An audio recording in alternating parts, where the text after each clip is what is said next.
Muito prazer, meus amigos, tudo bem com vocês? Leitura do relatório gerencial de abril do NCHB11, esse que é um fundo high yield, o gestor até brinca que é um high yield de cabelo branco. Ele já é um cara mais experiente, a gestora também tem bastante experiência, uma gestora de 2013, e eles gostam ali de fazer aquela operação tailor-made, aquela operação bem cuidadosa, por isso até a alocação acaba demorando um pouquinho mais. A gente vai ver que a gestão também se manifesta quanto a isso. Falar aí que o prazo de alocação médio deles é sempre de 3 a 4 meses, mas a gente sabe que o mercado não tem muita paciência e esse fundo vem sofrendo um pouquinho na cota. Destaques aí, o PL dele de quase 135 milhões de reais, um VP de 93,32, e eu tô gravando esse vídeo no dia 21 de maio.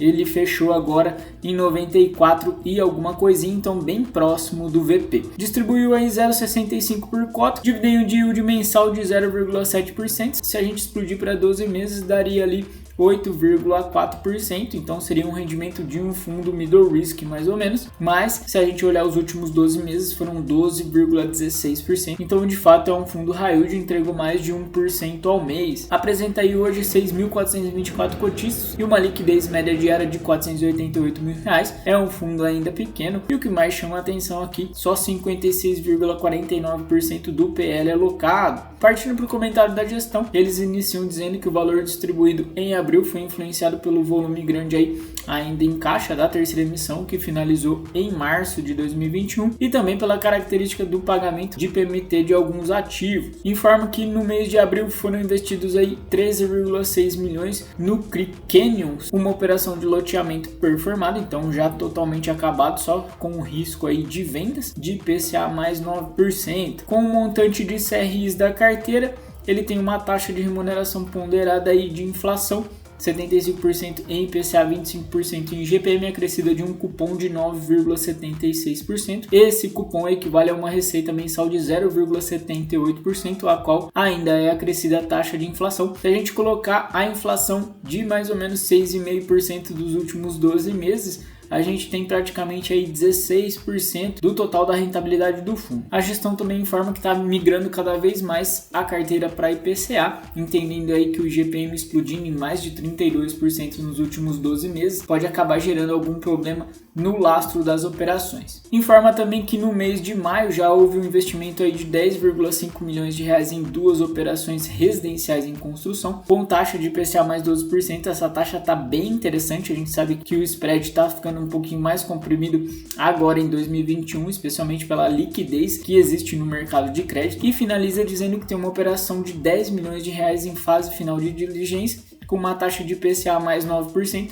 vai ser um CRI corporativo, o primeiro da carteira. Falando da distribuição de resultados, o fundo distribuiu, como a gente viu, 0,65 por cota. Ele explica aqui que o CRI Porto Marina, adquirido no final de março, não efetuou nenhum pagamento agora em abril, tendo visto que a estrutura já previa uma carência em relação ao primeiro mês após a emissão. Dessa forma, os juros e a correção monetária estão acruados, acumulados, e serão pagos no mês de maio. Só de juros acumulados, 0,03 por cota. Na carteira atual, o tipo de maior concentração é o CRI Manhattan, 11,35% do PL, é uma concentração bem grande. Eu gosto de ver aí CRIs com menos de 5%, mas como a gente viu, é um fundo com PL ainda pequeno, tem muito a crescer, por isso que as operações representam muito lá dentro. E na sequência, o fundo faz uma discriminação muito interessante de como se dá a estruturação do pagamento. Ele mostra aqui pra gente que o juro mensal e a amortização é programada aí para apenas alguns meses dos anos, se não me engano é uma amortização semestral. E aí o que acontece?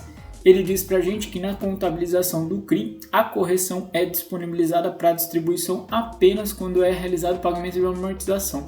Ou seja, nesse tipo de operação, como a amortização programada não ocorre mensalmente, a correção só é paga e distribuída algumas vezes ao longo do ano. É importante destacar que o cupom de juros fixos do CRI incide no saldo devedor, que é corrigido mensalmente pela correção monetária. O que ele está falando aqui pra gente? Que só na amortização há o destravamento de toda a correção monetária que fica lá no CRI, que fica no saldo devedor. Olha que legal, olha que conhecimento que está sendo trazido aqui para a gente poder avaliar esse fundo de uma forma mais detalhada. Informa aqui também para a gente que no mês de abril foi efetuado o pré-pagamento do CRI Caribe, era uma operação aqui de 2014, que gerou um ganho adicional de receita no valor de R$ 633.538, o equivalente a 0,43 por cota. A gestão informa que tem por padrão fazer a distribuição de 100% do resultado mensal, porém, dessa vez, como foi um lucro não recorrente, eles preferiram linearizar essa distribuição, vão fazer agora em abril 0,14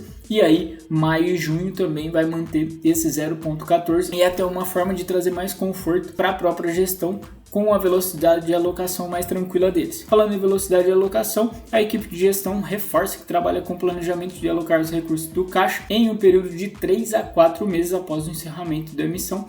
Ela se encerrou lá em março, como eu falei para vocês. Essa estratégia de alocação não impacta de forma significativa o dividend yield de 12 meses, correspondente a 12,16%, principal indicador observado pela gestão. Ou seja, eles estão dizendo aqui para a gente que o importante para o investidor é observar os 12 meses, observar o resultado acumulado de 12 meses, não ficar só focado naquele resultado mensal, porque de fato essa alocação um pouquinho mais demorada acaba trazendo esses rendimentos um pouco mais baixos, como desse mês de 0,65. Olhando para a DRE, quase R$500 mil vindo de juros, mais de R$330 mil vindo de correção monetária, e teve aquele ganho não recorrente, a gente viu que foi em torno de R$633 mil, como eles resolveram linearizar, distribuíram aí R$211 mil.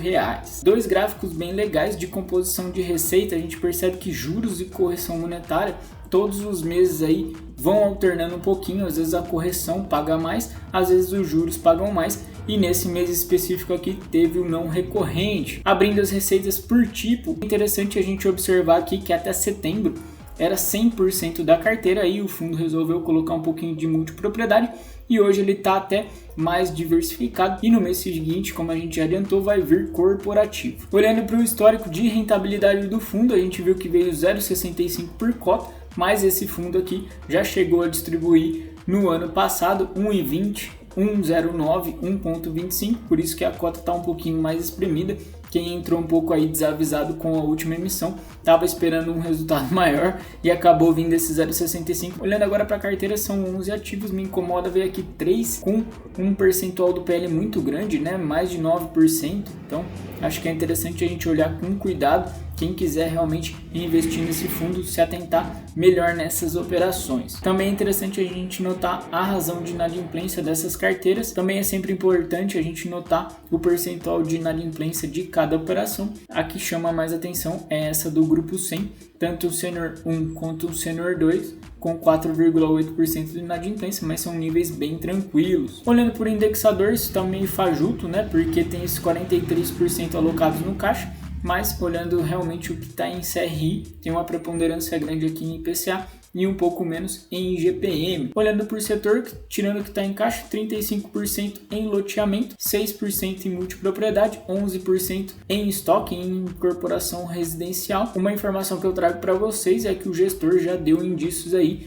de que ele quer ter no máximo 15% em multipropriedade. Olhando agora a alocação por série, 16% da carteira em CRI série sênior e 84% em CRI série única. É interessante a gente notar que eles não têm nenhum série subordinada, né? Diferentemente aí de outros fundos high yield. Passando por cima da carteira bem rapidinho, o CRI Swiss Park é um CRI que também está no CPTS 11, tem uma taxa aí de 9,25% indexada ao IGPM. É uma operação bem antiga aí de 2013, referente a loteamentos já performados em Manaus e Brasília. O CRI Grupo 100, que também, se não me engano, está no DEVA e no HCTR 11, refere-se aí ao contrato de compra e venda de 32 empreendimentos já performados, sendo 31 localizados no interior de São Paulo e 1 no interior de Goiás. É uma operação de IPCA mais 7,5%. Me chama a atenção aqui a razão de garantia de fluxo mensal de 115%. Achei um pouquinho baixo, né, por se tratar de um loteamento. Outro que eu quis chamar a atenção aqui é o CRI Socicam, que está também na carteira de vários outros fundos imobiliários. Uma operação de 2020 com vencimento em 15 anos. Ela se refere ao lastro de aluguéis de lojas da estação Brás, do metrô e da CPTM na cidade de São Paulo. Outra operação, o CRI Cidade Universitária. Essa operação aqui já representou 20% do PL antes da última emissão.